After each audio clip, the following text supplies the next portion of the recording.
ये आपके जनसत्ता का आज का संपादकीय पाठ है। देखिए, संपादकीय पाठ ये आर्टिकल, एडिटोरियल आपको प्रारंभिक परीक्षा, मुख्य परीक्षा और इंटरव्यू हर जगह मदद पहुंचाते हैं। यहाँ से एक सामान्य जानकारी भी आप लोगों को मिलती है, तो आप लोग जरूर पढ़ा करिएगा इन्हें। अंधकार से अंधकार को दूर नहीं किया जा सकता है, केवल प्रकाश से ही ऐसा किया जा सकता है। नफरत से नफरत को नहीं हटाया जा सकता है, केवल प्यार से ही ऐसा किया जा सकता है। मार्टिन लूथर किंग जूनियर ने यह बात कही थी। समानता की राह में जाति का चक्र। आजकल आप देख रहे हैं कि जाति आधारित जनगणना की बातें भी खूब हो रही हैं। जनगणना की बात करें तो 1872 में लॉर्ड मेयो के समय इसकी शुरुआत हुई थी और नियमित और व्यवस्थित जनगणना 1881 से लॉर्ड रिपन के समय से शुरू हुई थी। जाति आधारित जनगणना कहने का मतलब है कि जातियों की जनगणना हो कि इसकी संख्या इतनी इतनी जाति की, समझ रहे हैं आप लोग। और 1931 में अंतिम बार जाति आधारित जनगणना जारी किए गए थे।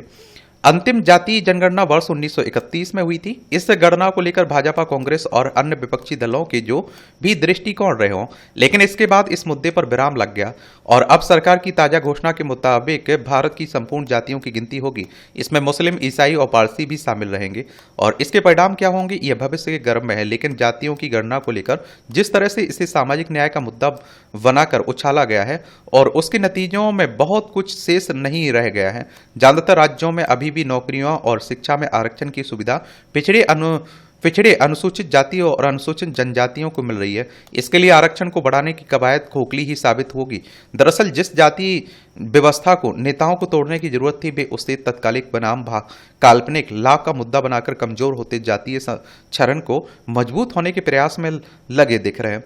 भारतीय समाज की यह विडंबना रही है कि मुद्दा कोई भी हो, जाति उभर कर सामने आ जाती है। इसलिए चुनाव में यह मुद्दा प्रायः उछाला जाता है, जबकि भेदभाव पैदा करने वाली व्यवस्था को समाप्त करने की जरूरत है। सामाजिक समानता भारतीय परंपराओं का हिस्सा रही है, लेकिन इसे भुला दिया गया और नतीजतन घातक परिणाम सामने आए। आरंभ में वर्ण और जाति व्यवस्था में कोई भाव नहीं था, मगर ब्रिटिश शासक अपनी सत्ता बनाए रखने के लिए इस खाई को गहरा करते रहे। आजादी के बाद भारतीय भेदभाव के इस अतीत को हमें भुला देना चाहिए था, लेकिन चुनाव जिताऊ इस टोटके को सभी प्रगतिशील दलों ने अपनाया, जबकि जाति के स्तर पर छुआछूत खत्म होने लगा था। स्त्रियों में आर्थिक स्वावलंबन बढ़ने से अंतर जातीय विवाह भी बढ़े और ऐसे विवाहों को सामाजिक स्वीकारता मिलने लगी। गणना के नतीजे आने के बाद ऊंट किस करवट बैठेगा, फिलहाल कुछ कहा नहीं जा सकता है। जाति तो नहीं, लेकिन वर्ण की पहचान ऋग्वेद की कतिपय ऋचाओं में मिलती है। हालांकि इसे प्रकृति और पुरुष में समानता का दर्जा देते हुए उल्लेखित किया गया है। कहा गया है कि अखिल ब्रह्मांड एक महामानव या फिर विराट पुरुष है। कालांतर में इसी विराट पुरुष को 4 मुख्य श्रेणियों में विभाजित कर दिया गया। जातीय संरचना अपनी जगह हजारों वर्षों से, अभिजात वर्ग यही स्थिति बनाए रखना चाहता है। मुसलमानों के बीच भी कई जातियां हैं, पर इनकी जनगणना में भी पहचान का आधार धर्म है। शायद इसलिए आचार्य हजारी प्रसाद द्विवेदी ने कहा कि जाति व्यवस्था का कुछ ऐसे दुष्चक्र है कि हर जाति को अपनी जाति में से निम्न मानी वाली जाति मिल जाती है। यह एक पूरा का पूरा चक्र है। अगर यह जाति चक्र एक सीधी रेखा में होता तो इसे तोड़ा जा सकता था और यह वर्तुलाकार है। वैसे भी आप देखिए, वैसे भी धर्म के बीच संस्कार जिस तरह से हमारे बाल अवचेतन में जन्मजात संस्कारों के रूप में बो दिए जाते हैं, कमोबेश उसी स्थिति में जातीय संस्कार भी कम उम्र में ही उड़ेल दिए जाते हैं। इस तथ्य को एकदम से नहीं नकारा जा सकता है। जाति एक चक्र है। अगर जाति चक्र ना होती तो अब तक टूट गई होती और जाति पर जबरदस्त कुठाराघात ऋषि चारवाक ने किया। उनका दर्शन था इस अनंत संसार में कुल में जब कामिनी की ही मूल है तो जाति की परिकल्पना किस लिए। गौतम बुद्ध ने भी जो राजसत्ता भगवान के नाम से चलाई जाती थी उसे धर्म से पृथक किया। चाणक्य ने जन्म और जातिगत श्रेष्ठता को तिलांजलि देते हुए व्यक्तिगत योग्यता को मान्यता दी। गुरु नानक देव ने जातीय अवधारणा को अमान्य करते हुए राजसत्ता में धर्म के उपयोग और मानवाधिकारों का हनन माना। और संत कबीरदास ने जातिवाद को धाता बताते हुए कहा, जाति ना पूछो साधु की, पूछ लीजिए ज्ञान। मोल करो तलवार का, पड़ी रहने दो म्यान। और जातीयता को सर्वथा नकारते हुए संत रविदास ने कहा, मन चंगा तो कठौती में गंगा। और आप देखते हैं कि हमारे देश की कड़वी सच्चाई भी है। राजनीति में भी खूब जातियों का खेल होता है। महात्मा गांधी ने जाति प्रथा तोड़ने के प्रयास तो इतने अतुलनीय थे कि उन्होंने अछूतोद्धार जैसे आंदोलन चलाकर साफ सफाई का काम दिनचर्या में शामिल कर लिया, उसे आचरण में आत्मसात किया। भगवान महावीर, संत रैदास, राजा राम मोहन राय, स्वामी दयानंद सरस्वती, विवेकानंद, संत ज्योतिबा फुले, भीमराव अम्बेडकर ने जाति तोड़ने के अनेक प्रयत्न किए, लेकिन जाति व्यवस्था प्रथा मजबूत होती चली गई। इन सब का नाम आप लोग लिख सकते हैं, कई आंसर राइटिंग निबंध लिख रहे हैं तो। इतने सार्थक प्रयासों के बाद भी क्या जाति टूट पाई? कुलीन मानसिकता और जाति तोड़ने की कोशिशों के समानांतर अवचेतन में पैर जमाए बैठे मूल से अपनी जातीय अस्मिता और उसके भेद को लेकर लगातार संघर्ष करती रही है। नतीजतन जातीय संगठन और राजनीतिक दल भी अस्तित्व में आ गए और कई बड़े नेताओं ने जातीय संगठनों की आग पर खूब रोटियां सेकी। भारत में निर्मित होने वाली इन स्थितियों को अंबेडकर ने 1956 में ही भांप लिया था। उन्होंने आगरा में भावुक होते हुए कहा था कि उन्हें सबसे ज्यादा उम्मीद दलितों में पढ़े लिखे बौद्ध वर्गों से थी और वे समाज को दिशा देंगे, लेकिन इस तबके ने हताश ही किया। और दरअसल अंबेडकर का अंतिम लक्ष्य जाति विहीन समाज की स्थापना थी।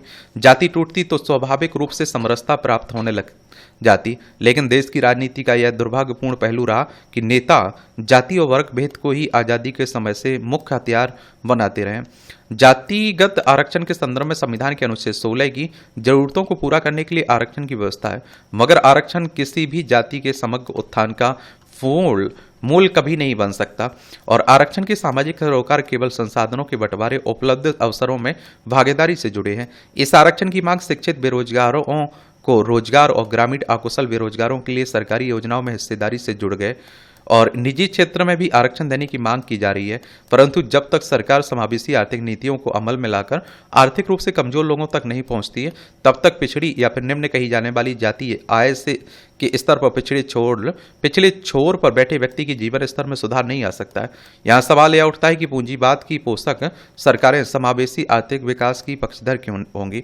यदि सरकारें समतामूलक व्यवस्था बनाती हैं तो आरक्षण का उचित कम होगा और जातियां टूटने का रास्ता प्रशस्त होता चला जाएगा। जाति को संरक्षण देने के बजाय उसे तोड़ने की जरूरत है। बाकी आप लोग क्या सोचते हैं, अपनी राय आप लोग जरूर बता सकते हैं और बताना भी चाहिए आपको, क्योंकि प्रीलिम्स आप देंगे, मुख्य परीक्षा आप लिखेंगे, समझ रहे हैं, और इंटरव्यू आप देंगे। समानुभूति की संवेदना, ये अनुभूति और सहानुभूति दोनों ही दूसरों की भावनाओं को समझने से जुड़ी मानवीय भावना है, लेकिन इन दोनों में निहित भावनाओं को समझने में हम असमर्थ और असहाय महसूस करते हैं। अनुभूति का अर्थ है किसी अन्य व्यक्ति की भावनाओं को स्वयं अनुभव करना, जैसे कि हम खुद उसी स्थिति में हो। अगर हमारे किसी मित्र के किसी बहुत प्रिय स्वजन की मृत्यु हो जाती है तो वह बहुत दुखी होता है, तो हम उसकी स्थिति को समझते हुए यह महसूस करते हैं कि अगर हम उसकी जगह होते तो हमें कैसा लगता। यहाँ हम उसके भावनात्मक दर्द को महसूस कर रहे हैं। सहानुभूति में हम किसी व्यक्ति की पीड़ा या दुख को देखकर उसके प्रति दया चिंता प्रकट करते हैं और बिना उसकी भावनाओं को खुद महसूस किए। मृत के स्वजनों की मृत्यु होने पर हम कहते हैं मुझे दुख है, भगवान सब ठीक करेगा। यहाँ हम उसकी भावनाओं को समझते तो हैं, लेकिन उन्हें महसूस नहीं करते हैं। वो एक कहते हैं ना कि देखिए, दूसरे का जब दुख हो तो वो तमाशा लगता है, जब हमारे ऊपर बीतती तब हमें मालूम चलता है कि अच्छा ये ऐसा भी होता है। आमतौर पर सहानुभूति एक मानवीय प्रतिक्रिया है जो भावनाओं को व्यक्त करने का एक माध्यम है। इसे हम एक मानवीय सद्गुण की संज्ञा दे सकते हैं। एक समय था जब लोग विभिन्न पीढ़ियों, समुदायों और सांस्कृतिक पृष्ठभूमियों में समानता देखते थे। हमारे धर्म ग्रंथों और शास्त्रों में वर्णित है, हमारे आत्म की सीमाएं वास्तव में कोई बाहरी शक्ति तय नहीं करती है। ये सीमाएं अक्सर हम खुद ही तय करते हैं। हमारे डर, विश्वास, अनुभव, सामाजिक मर्यादाएं और आत्म संकोच मिलकर हमारी सीमाएं बनाते हैं। लेकिन अगर गहराई से देखें तो आत्मा या फिर आत्मा की कोई सीमा नहीं होती है। वह चेतना, ऊर्जा और असीम संभावना का स्रोत है। आत्म का स्वभाव तो अविनाशी है, निर्णय और विस्तारित होना, और इसलिए सही मायनों में इसकी सीमाएं कोई तय नहीं करता है। जब हम स्वयं की कोई पहचान लेते हैं तब सारी सीमाएं टूटने लगती हैं। कुछ शास्त्रों में उल्लेख है कि हमारी आत्मा की सीमाएं केवल हमारा अहंकार पूर्वाग्रहों द्वारा तय की जाती है। और पूरा जीव जगत दुख और हर्ष जैसे प्राकृतिक गुणों के प्रति संवेदनशील होता है और यही संवेदनशीलता प्रगाढ़ संबंधों और सार्थक संवाद का आधार बनती है। लेकिन वर्तमान समय में प्रतिदिन होने वाले अपराध, हत्याएं, रक्तपात, चलचित्रों में दिखाए जाने वाली हिंसा से भरे देशों में ने संवेदना और सहानुभूति जैसे मानवीय और सामाजिक गुणों को छीन किया है। इसका परिणाम है कि सहानुभूति की कमी, व्यक्ति आत्मकेंद्रित हो चुका है। व्यक्तित्व और सामाजिक मनोविज्ञान समीक्षा का अध्ययन बताता है कि लोगों आप देखते हैं, मैं दूसरे के दुखों में दुखी होने की भावना अब तीव्रता से क्षीण हो रही है। आजकल तो आप देखते हैं कि दूसरे को दुख है तो लोग खुशियां मनाते हैं। आप समझ रहे हैं, दूसरा अगर खुशी है तो बड़ा दुखी होते हैं। मतलब आप समझ रहे हैं, बदल रहा है समय। वर्तमान में हम सिर्फ स्वयं की चिंता करते हैं, स्वयं का अहंकार सर्वोपरि है, और दुनिया समाज की चिंताओं को हमने भुला दिया है। कहते हैं कि आज का समाज बड़ा स्वार्थी हो गया है। मानवीय व्यक्तित्व में ऐसे गुणों का समावेश व्यक्तिगत संबंधों पर प्रहार के समान है। वैश्विक स्तर पर व्यक्ति पर्यावरण, ऊंच नीच, डिजिटल अरेस्ट और साइबर अपराध जैसे मुद्दों का सामना कर रहा है, और जिनका हल सहानुभूति जैसी मानवीय गुणों से संभव हो सकता है। लेकिन अगर समाज आत्मकेंद्रिता और उदासीनता से भर जाए तो इन समस्याओं को हल करना मुश्किल हो जाएगा। बाइबल में वर्णित है कि यीशु का सभी मनुष्य के प्रति गहरा प्रेम और चिंता उनकी सांसारिक सेवा के दौरान व्यक्त हुई है। उन्होंने कई चमत्कारी कार्यों में अपनी सहानुभूति का हृदय प्रकट किया है। वे जीवन के सभी क्षेत्रों से पीड़ित और पीड़ित लोगों से वास्तव में जुड़े। बाइबल में ऐसे अनगिनत उदाहरण बताए गए जिनमें से यीशु ने सहानुभूति का उपहार दिया। हमें सहानुभूति और प्रेम की गहरी भावना को पुनर्जीवित करने की आवश्यकता है। इसका एक तरीका यह है कि हम स्वयं को दूसरों के दृष्टिकोण से दुनिया को देखने का अवसर दें। आज हमारी अवैयक्तिक दुनिया में सहानुभूति बहुत कम देखने को मिलती है। यह एक ऐसा गुण है जो जब प्रदर्शित होता है तो उसकी दुर्लभता के कारण ध्यान आकर्षित करता है, और एक ऐसा गुण जो इसे प्राप्त करने वालों के लिए उपहार है। कहा जाता है कि सभी ब्रह्मांडों का एक उदय ध्वनि, एक नाद, एक लोगोस या फिर एक शब्द से हुआ। यह शब्द तब भी था जब कुछ नहीं था, और तब भी रहेगा जब सब कुछ नहीं होगा। यानी एक निराकार सत्ता का ही अस्तित्व और सदैव रहा है। जल, आकाश, अग्नि, वायु और पृथ्वी सभी उसी के अस्तित्व हैं। इस प्रकार हम सभी उसी अस्तित्व का हिस्सा है। इसलिए हमारी परस्पर जुड़ाव की भावना स्वाभाविक है, और भावनाओं को समझना हमें हमारी वास्तविक आत्मा से जोड़ता है। और जब हम सहानुभूति के साथ दूसरों की पीड़ा और आनंद को साझा करते हैं तो हमारे भीतर भी सुख और संतोष की अनुभूति होती है। संसारिक यात्रा का हमारा ध्येय मात्र अपनी जरूरतों को पूरा करना वह नहीं है, वह हर जीव जंतु करता है। और मनुष्यता में दूसरों के प्रति परोपकार और सहानुभूति की भावना सामाजिक संरचना का आधार बनती है। समाज में एक दूसरे पर निर्भरता के तत्व को समझकर स्वयं के भीतर प्रेम, दया और करुणा जैसी मानवीय गुणों को विकसित करना ही नहीं, बल्कि उन्हें संरक्षित कर उनका संवर्धन करना, भावी पीढ़ियों को इसका स्थानांतरण करना भी महत्वपूर्ण दायित्व है। दूसरों के प्रति सहानुभूति और करुणा की भावना दूसरों से जोड़ने के साथ ही आत्मा और चेतना से हमारा साक्षात्कार भी करवाती है। आप लोग सोचिए, बताइए क्या सोच रहे हैं आप लोग? क्या सोचते हैं? कुछ सोचते हैं या नहीं सोचते हैं आप लोग? सोचा करिएगा भाई। एक कूटनीति का घेरा। अब आप देखिए पाकिस्तान की बातें हो रही हैं। अब यह पूरी तरह साफ है कि पाकिस्तान बेजा हरकतों और आतंकवादियों को सह देने की प्रवृत्ति से ही भारत के सामने आखिरी विकल्प के रूप में आतंकियों को ठोस जवाब देने की स्थिति पैदा कर दी है। पहलगांव में आतंकी हमला धीरज रखने की अंतिम हद थी, और जिसके बाद भारत ने वही किया जो इसके लिए उचित था, और हम लोग जो उम्मीद भी कर रहे थे। देखिए ये हमारा प्यारा भारत है। इसमें आप देखिए जम्मू कश्मीर, लद्दाख है, दोनों केंद्र शासित प्रदेश हैं, और जम्मू कश्मीर में दिल्ली की तरह आपको विधानसभा देखने को मिलेगा। तो पहलगांव जम्मू कश्मीर में ही है, ये पाकिस्तान है। लद्दाख, जम्मू कश्मीर, पंजाब, राजस्थान, गुजरात, 5 राज्यों की सीमा लगती है हमारी इससे। अब सीमा पार आतंकी ठिकानों पर भारत के हमले के बाद पाकिस्तान वैश्विक समुदाय के सामने जिस तरह अपनी व्यथा को पेश करने की कोशिश कर रहा है, उसने आमतौर पर किसी देश से कोई रुचि नहीं दिखाई, और इसके कारण भी साफ है। दरअसल ज्यादातर देश जानते हैं कि दुनिया भर में आतंकवाद ने एक जटिल समस्या के रूप में जड़ पकड़ी है, और आप देखते हैं अलग अलग देशों को बुरी तरह प्रभावित किया है। तो उसमें पाकिस्तान की क्या भूमिका रही है? आतंकियों को पल्ले बढ़ने और प्रशिक्षण हासिल करने के आसान ठिकाने मुहैया कराकर पाकिस्तान ने क्या साबित किया करने की कोशिश की? आखिर किन वजहों से कुछ आतंकी संगठनों को अपनी गतिविधियां संचालित करने के लिए पाकिस्तान एक सुरक्षित ठिकाना लगता रहा है? जाहिर कि बिना सह और संरक्षण के आतंकवादी किसी ऐसी जगह को अपने लिए सुरक्षित नहीं मान सकते। हालांकि संयुक्त राष्ट्र और अंतर्राष्ट्रीय मंचों पर भी आतंक का पोषण करने के मसले पर पाकिस्तान पर सवाल उठे, तब उसने हर बार इस आरोपों से अपना पल्ला झाड़ने की कोशिश की है। संयुक्त राष्ट्र यानी कि यूनाइटेड नेशंस की बात हो रही, 24 अक्टूबर 1945 में स्थापना हुई थी। न्यूयॉर्क, यूएसए में इसका हेडक्वार्टर देखने को मिलेगा। मगर भारत ने दुनिया के तमाम प्रभावशाली देशों के सामने आतंकवाद के मसले पर पाकिस्तान के बारे में स्पष्ट तथ्य रखे। यह वजह नहीं है। पाकिस्तान अब भारत का जवाब झेलते हुए एक मुश्किल स्थिति से गुजर रहा है। तो दुनिया के देश समझ रहे हैं कि इस स्थिति से लिए खुद पाकिस्तान का रुख जिम्मेदार है। इसी कारण अपनी सीमा में स्थित आतंकी ठिकानों पर भारत के हमले को आधार कर वह वैश्विक समुदाय को अपने पक्ष बनाने की कोशिश कर रहा है। मगर पिछले कई दशकों से आतंकवाद को जटिल बनाने में उसका जो रवैया रहा, उसे देखते हुए तमाम देश भारत के जवाबी हमले और उससे उपजी स्थिति के बारे में पाकिस्तान पर भरोसा नहीं कर पा रहे हैं। दूसरी ओर भारत ने धीरज टूटने के बाद जिस तरह जवाब के तौर पर केंद्रित और नपी तुली कार्रवाई की, दुनिया के करीब सभी प्रभावशाली देशों ने उसका मजबूत आधार देखा और उसे उचित माना। फिर भी अंतर्राष्ट्रीय स्तर पर एक मजबूत साख वाला देश होने के नाते भारत ने अलग अलग देशों के सामने स्थिति स्पष्ट करना अपनी जिम्मेदारी समझी। कूटनीतिक मोर्चे पर की गई बात भारत की इस पहलकदमी के सकारात्मक नतीजे सामने आए हैं।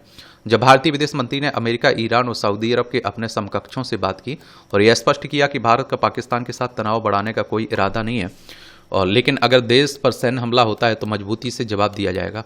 पहलगांव में हुए आतंकी हमले और उसके बाद से अब तक जो वस्तु स्थिति सामने रही है वह दुनिया की नज़र में है, और इसी वजह से कई देशों ने भारत का रुख का समर्थन किया है। जाहिर कि भारत की इस कवायद के बाद पाकिस्तान के अलग थलग पड़ने की रफ्तार और तेज होगी। उम्मीद की जानी चाहिए कि कम से कम अब वह इस हकीकत को समझने और स्वीकार करने को तैयार हो कि आतंकवाद को सह संरक्षण देकर उसने क्या गवाया। समझ रहे हो कि नहीं समझ रहे हो?